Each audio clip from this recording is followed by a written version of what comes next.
김현입니다. 5월 9일 금요일 민주파출소 제보 및 주요 대응 현황 브리핑 드리겠습니다. 5월 9일 9시 기준으로 이번 주 8,075명이 방문했고 2,900건의 제보가 접수됐습니다. 매체별로는 네이버가 17%로 가장 높은 수치를 기록했고 그 뒤로 SNS가 15.69%, 유튜브는 15.48%, 현수막이 11.41%로 제보되고 있습니다. 오늘의 주요 제보 내용 말씀드리겠습니다. 이재명 후보가 당선되면 피해 숙청이 있을 것이다 라는 허위 사실이 유포되고 있습니다. 2025년 5월 8일 전강훈 목사가 운영하는 것으로 알려진 카카오톡 단체 채팅방 자유마을을 통해 이재명 후보의 당선을 막기 위한 근거로 피해 숙청을 운운하는 허위 사실이 유포되고 있다는 제보입니다. 해당 게시글 작성자는 조선일보가 입수한 문건이라는 표현으로 사람들의 관심을 유도한 뒤 이재명이 당선되면 30일 만에 피해 숙청이 시작된다는 내용의 주장을 담은 글을 게시했습니다.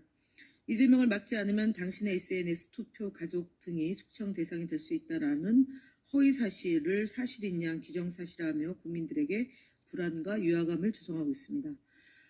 이번 주 주요 제보 내용을 보고드리겠습니다. 첫 번째, 이재명 후보에 대한 살해 예고 및 죽음 희망 등의 게시글이 이번 주 내에 계속되고 있습니다. 두 번째로는 전단지 배포 등을 통해 선관위가 부정선거 등을 주장하고 있다는 제보 내용입니다. 가짜뉴스 대응단 주요 현황을 말씀드리겠습니다. 선거방송심의위원회의 일방적인 각하 결정에 깊은 유감을 표합니다. 5월 1일 2025년 상반기 재보궐선거 제2차 선거방송심의위원회 회의에서 더불어민주당이 패널 구성 불균형에 대해서 공정성이 침해되었다는 심의신청 104건을 포함해서 총 160건에 대해 위원회는 선거방송심의 대상이 아니다라고 각하 결정을 내렸습니다. 각하란 본안 심의에 들어가기도 전에 이유 없음을 판단해 기각하는 절차입니다. 4월 2일 재보궐선거가 전국적으로 실시되었고 불법 비상계엄 논란 속에 조기 대선 가능성까지 거론되던 상황입니다. 그럼에도 불구하고 선거와 무관하다는 내용의 판단은 납득하기 어렵습니다. 설령 위원회의 판단을 전적으로 신뢰한다고 가정하더라도 선거방송 심의 대상이 아니라면 일반 방송 심의로 이관 여부를 충분히 검토해야 되는데 그렇지도 못했습니다. 더욱 우려스러운 것은 심사위원 중에 한 사람이 해당 안건들이 특정 단체, 특정인에 의해 제기된 것이 아니냐는 질문을 했다는 점입니다. 민원인의 성향을 파악하려는 시도로 비춰질 수 있으며 심의 과정에서 민원인의 신원이 노출되어서는 안 된다는 원칙을 심각하게 훼손하는 것입니다. 선거방송심의위원회 강력히 촉구합니다. 준사법기관으로서 책임과 권위를 지니고 있는 만큼 공정하고 엄중한 심의를 해줄 것을 당부드립니다. 구글, 네이버, 카카오 등 6개 플랫폼사의 대선 허위 조작, 혐오 조작 콘텐츠에 대한 대응 협조 요청을 진행하고 있습니다. 구글, 네이버, 카카오, 메타, 틱톡, X 등 6곳의 플랫폼은 한국 사회에 큰 영향을 미치고 있는 플랫폼입니다. 하지만 각 플랫폼의 일부 계정을 통해 21대 대선과 관련하여 허위 왜곡 콘텐츠가 지속적으로 유통되고 있습니다. 선거의 공정성을 훼손하고 민주적 절차를 왜곡하는 부정선거 주장 콘텐츠와 대통령 후보자에 대한 허위 왜곡 정보 및 살해 협박 콘텐츠는 오랜 시간 동안 심각한 수준으로 사회적 악영향을 미치고 있습니다. 저희 가짜뉴스 대응단은 6개 플랫폼사의 허위 조작 정보, 부정선거, 살해 협박 게시물의 신속 삭제 및 계정 제재, 유사 살해 방지를 위한 모니터링 강화 및 알고리즘 개선, 신속 대응을 위한 실시간 협력 체계 및 소통 창구 마련 등 적극적이고 단호한 조치를 요구한 바 있습니다.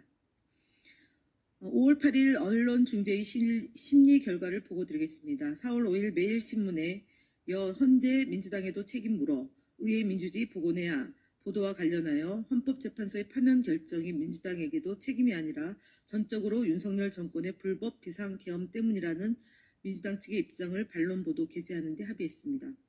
또한 4월 13일자 민주 당내 반발에도 이 유리한 당원 50% 경선 룰 확정, 비명 행사 우려 나와 보도는 사실과 다른 수치를 이용하여 독자를 오도했으며 해당 수치를 바로잡는 정정 보도에 합의했습니다. 마지막으로 4월 18일 매일신문 유튜브 채널에서 문 통계 조작이 최악인 이유 플러스 뇌물 서면 조사도 불응 영상의 썸네일이 기사 내용과 무관하게 이재명 후보를 부정적으로 묘사하고 있어 해당 썸네일을 정정하기로 합의했습니다. 김태우 TV, 배승희 변호사 등 구글 신고 등 유튜브 대응 현황 보고드리겠습니다. 더불어민주당은 김태우 TV, 배승희 변호사, 전옥현 안보정론 TV 등 허위사실 유포 영상을 게시한 유튜브 3개 채널에 대해 공직선거법 위반 혐의로 신고 조치했습니다. 김태호 TV는 법사위 현안 질의에서 유상범 의원의 발언을 편집하여 인용하며 범죄를 저지른 대법원이 유죄 판단을 했습니다. 라고 하여 대법원의 파기환송 결정을 유죄 판단이라고 왜곡하고 진행 중인 재판을 확정된 유죄인 것처럼 단정했습니다. 배승희 변호사는 이재명이 대통령이 되면 헌법재판소로 가면 유언은커녕 헌법 합헌으로 나오게 되겠죠 라고 발언하며 이재명 후보가 헌법재판소를 자신에게 유리하게 활용할 것이라는 허위 사실을 공표했습니다. 또한 전옥현 안보정론TV는 이런 모든 악법을 만드는 걸 보면 이재명이가 범인인 게 맞잖아요 라고 법적으로 확정되지 않은 사안에 대해 특정 후보자를 범인으로 단정지었습니다. 이러한 악의적인 발언들에 대해 구글 정책 위반 신고, 선거관리위원회 신고 등을 동시 접수하여 허위 사실 유포와 선거법 위반 행위에 대해 대응하고 있음을 보고드립니다. 이상 마치겠습니다. 감사합니다.